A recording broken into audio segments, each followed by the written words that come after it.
फिर एक और आईएमएफ प्रोग्राम में मूडीज कह रहा है कि हमारी जो बैरूनी फाइनेंसिंग की रिक्वायरमेंट्स है वो बहुत ज़्यादा है। अगले साल में 23-24 अरब डॉलर हैं, अगले 3 साल में कोई 74-75 अरब डॉलर्स की बैरूनी अदायगियाँ जो हमने करनी है, हमें फौरी तौर पर जो भी नई हुकूमत आएगी उसे आईएमएफ के प्रोग्राम में जाना पड़ेगा। नवाज शरीफ साहब तो दावा कर रहे हैं कि अगली हुकूमत उनके आएगी, आप उनके बहुत ज़्यादा करीब हैं, तो यही होगा कि जो भी नई हुकूमत आएगी वो फिर फौरी तौर पर आईएमएफ के नए प्रोग्राम में जाएगी। 74-75 बिलियन तो नहीं है ड्यू शाहजेब साहब अगले साल में, अगले 3 साल में 23 से 24 अरब डॉलर, अगले 3 सालों में 74 से 75 अरब डॉलर। अच्छा 3 सालों में अच्छा 3 सालों में वो देखें, ये एक फ्लो है, ये एक प्रोसेस है, हर गवर्नमेंट करती है। अगर आपको 17-18 आप ये अगर याद करेंगे तो उसमें भी 35 बिलियन के जो है पेमेंट्स और डिसबर्समेंट हुई थी, तो फैसिलिटीज़ अरेंज हुई थी। मैं नहीं समझता कि ये 25 अरब की एवरेज पर एनम जो है आइदर रोल ओवर, रिन्यूअल्स और न्यू फैसिलिटीज़, मेरे नज़दीक हमें सबसे ज़्यादा हमारे लिए ज़रूरी जो चीज़ है कि हम अपने एक्सटर्नल अकाउंट को मैनेज करें और हम इसमें एक्सटर्नल लोन्स में एडिशन ना होने दें, एटलीस्ट बिग वंस जैसे हमारी होती रही हैं कि हमने 2018 में 70 अरब डॉलर में छोड़ा था, अभी जब वापस आए 5 साल के बाद तो वो 100 बिलियन पब्लिक डेट है और लाइबिलिटीज़ डाल दे तो 129 बिलियन डॉलर थे।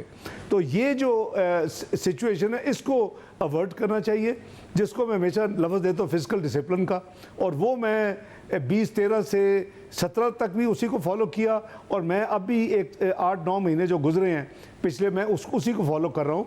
मैं हूँ या कोई और हो, हमें जमहूरियत के साथ फिजिकल डिसिप्लिन को अपनाना होगा, पर्टिकुलरली अबाउट एक्सटर्नल अकाउंट। उसमें एक्सटर्नल और डोमेस्टिक दोनों की बात कर लेते हैं। ज़ाहिर अब मसला ये कि जो आज जून के नंबर्स आए हैं उसमें जो मई के मुकाबले में भी जो ट्रेड डेफिसिट है वो 15% कम है, 1.8 अरब डॉलर्स का आया। आप कह रहे हैं कि सरप्लस होगा या फिर ऑलमोस्ट बैलेंस होगा, मगर अब आईएमएफ की कमिटमेंट के तहत जो इंपोर्ट्स पर रिस्ट्रिक्शन है वो हटानी होंगी। ऑन पेपर तो वैसे भी हटा ली गई हैं, बट प्रैक्टिकली भी हटानी होंगी क्योंकि आईएमएफ मुसलसल नज़र रखेगा, वो किस्तों में पैसे देगा और नज़र रखेगा।